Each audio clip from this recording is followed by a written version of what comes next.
just for a minute. Close your eyes for a second. Hi guys, so I haven't been here or shared anything about my personal opinion or rant, or done a rant fest in a while, and today is one of those days where I have something to say.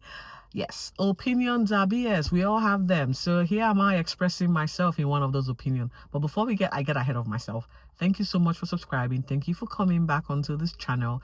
If you haven't subscribed, please subscribe, share this channel with your friends, like, comment, and who knows, I might give you a shout out in my next video. With that said, let's get into this particular rant fest of mine.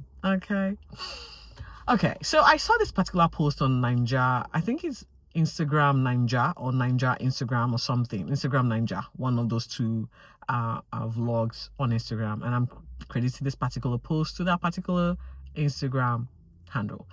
So in this particular post, it can be seen that someone was expressing a moment that they had witnessed, and that is pretty much a family member that's about to get married received equivalent of 15,000 or 15 pounds, which is 30,000 Nigerian naira, and for like as a wedding gift. Okay, and this particular recipient was irate, angry, and upset that they got the equivalent of 15 pounds as support or towards their wedding.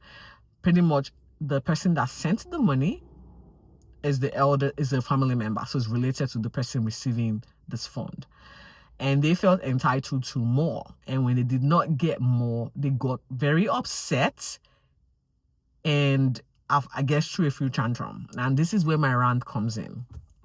And I think I need to clear the air. There's two things here. First of all, Africans are very entitled, especially the Africans who have family members abroad. They are very entitled. They feel they have rights to claim financial benefits from their family members or friends or relatives overseas or in diaspora. Now, this is where the entitlement has to stop. I live abroad, okay? I've got family members back home. Do I do as much? Absolutely not. And why? I can't afford to do so. And this is the point I'm trying to make here. Diasporans, you guys need to come out and say enough is enough, call out the BS, express yourself in the way you need to express yourself to your family members, and don't try and paint a picture of halves when you clearly are on the halves not aisle. Okay?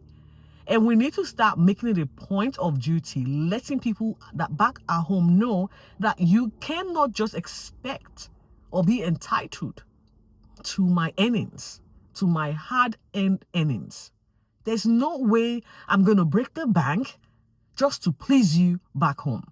This self-entitlement mentality has got to stop. And there's a reason why the economic policies that's being placed to curb inflation back home is not working. That is all thanks to us. Too much money, we are constantly sending money back home, and there's a capital flight, and it's making these people feel like, oh, I've got family members, even though I'm doing it tough back home, I know that somebody is going to send me money. Forgetting the fact that those of us also here are also experiencing economic turbulence. It's not just Nigeria or Africa that's having a cost of living crisis. It's world over. Okay? It's world over, guys. The cost of goods and services are at an all-time high. Wages are not matching up to all of this high cost of living.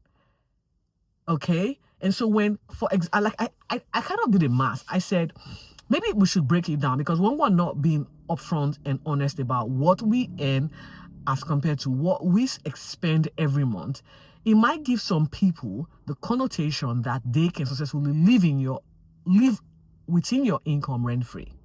And guys, I know Nigerians do this a lot. They equate the naira to the dollars or to the pounds. You earn in your own home country's currency. You're not earning in dollars. And this madness and mentality of constantly converting to the money you are not earning in your country should stop. Someone has earned a living, worked so hard to earn whatever they earn, and they sent you from what they have, and you felt entitled to more, and you're ranting on social media for more. Does it make sense? Now, I'm going to give you a snapshot of what I feel an immigrant earns. Now, there are three scenarios that will be in play to this particular graph that I'm going to put it on here so you can see for yourself. As you know, the average immigrant oftentimes is not a citizen in the country where they are residing. They probably migrated through student visa, and so there's all of that bottlenecks in trying to gain status or establish a citizenship or establish permanency in where they live. And the fact that they are not permanent citizens, they are not entitled to a lot of things. And notwithstanding, they've got bills to pay. And this includes school fees, living expenses, rent, grocery, and every other thing that comes with the everyday expenses. You don't just wake up in the morning and just, oh, today it's fine, I'm not paying any bills. Absolutely not. It doesn't work that way over here. So for example, this particular immigrant will be earning minimum wage, working minimum job, because they do not have the qualifications or paperwork to access a better job. And so case in point, say an immigrant, I'm going to use a single person because I'm a single mom, okay? An immigrant, a single person with no kid, right? Any minimum wage. Say, for example, they are earning upwards of 4,200 after tax, okay? Say, for example, and I'm not factoring their education cost or whatever they are expending on education. I'm not going to factor it in here.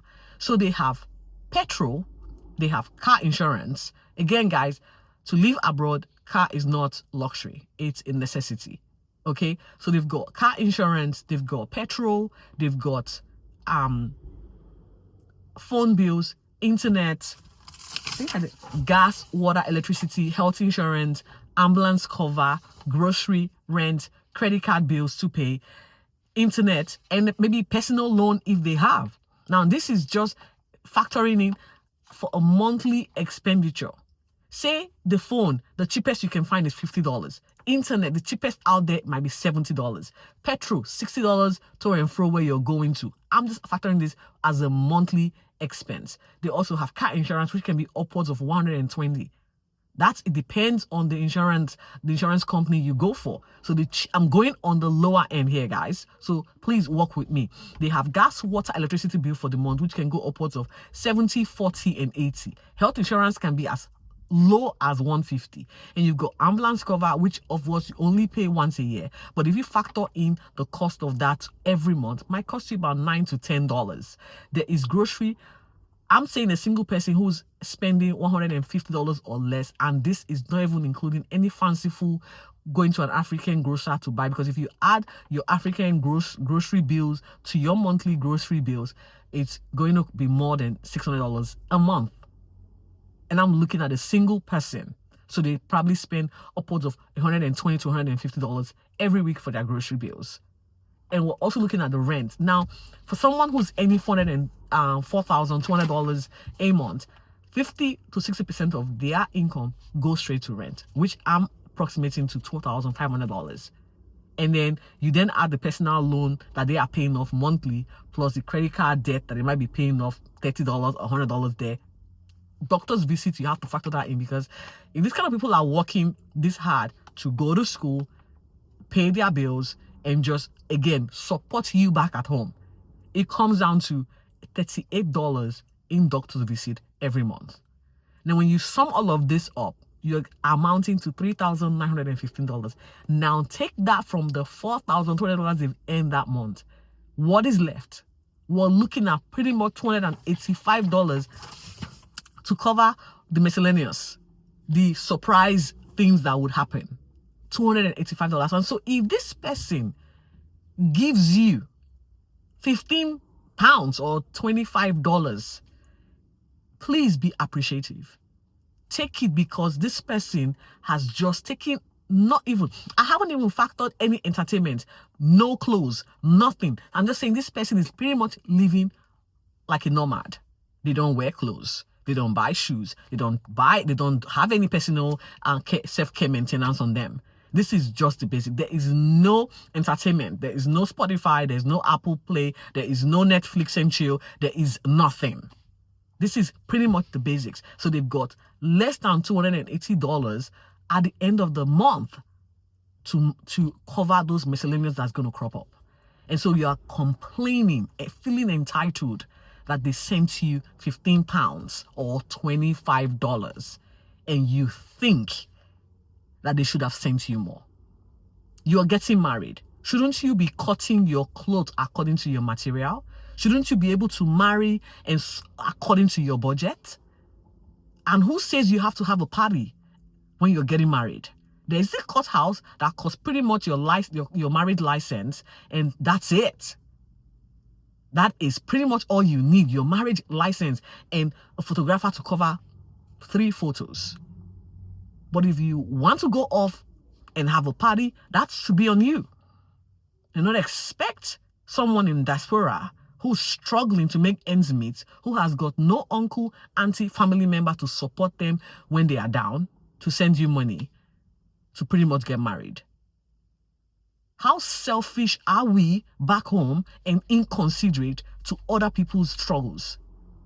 Now, if you then factor in a single mom with a child, you then have to add things like childcare, which is not free.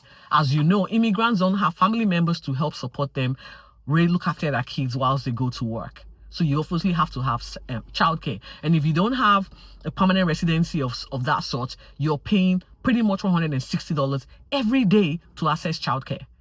You're looking at the child's shoes, the child's school supplies, uniform fees or other contributions, care fees, feeding, entertainment, clothes.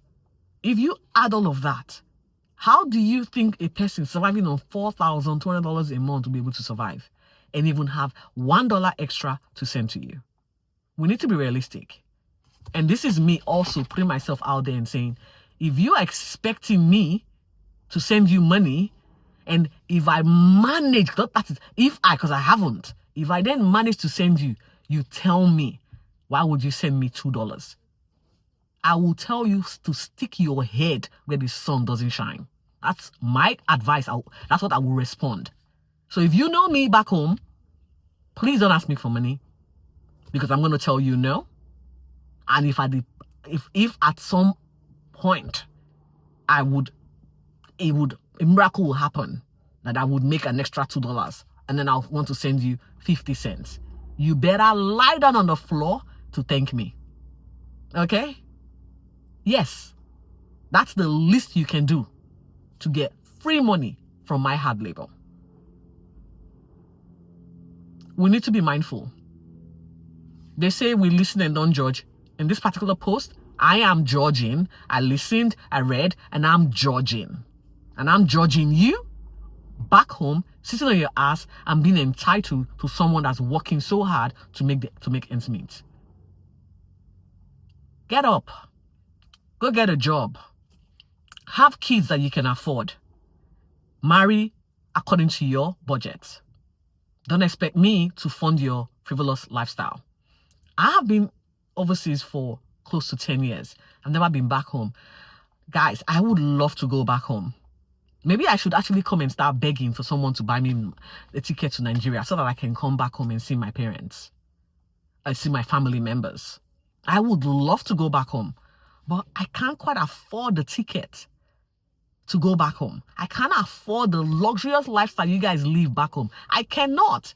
And so I'm staying put because realistically, I'm cutting my clothes according to my material. And for those who are asking, why haven't you traveled? Please buy me a ticket. I'm sure I'll be able to afford to travel. Until then, just keep it moving. Don't ask. I won't tell.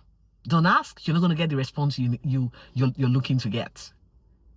Please consider and be considerate to those people who are doing it tough in diaspora. We're not hush puppy. There's not a lot of hush puppy around, and I don't want to be a hush puppy. Okay, so the fact that I'm not a hush puppy, I'm working for every dollars and cents that I spend. You are not entitled to 50 kobo of my earnings.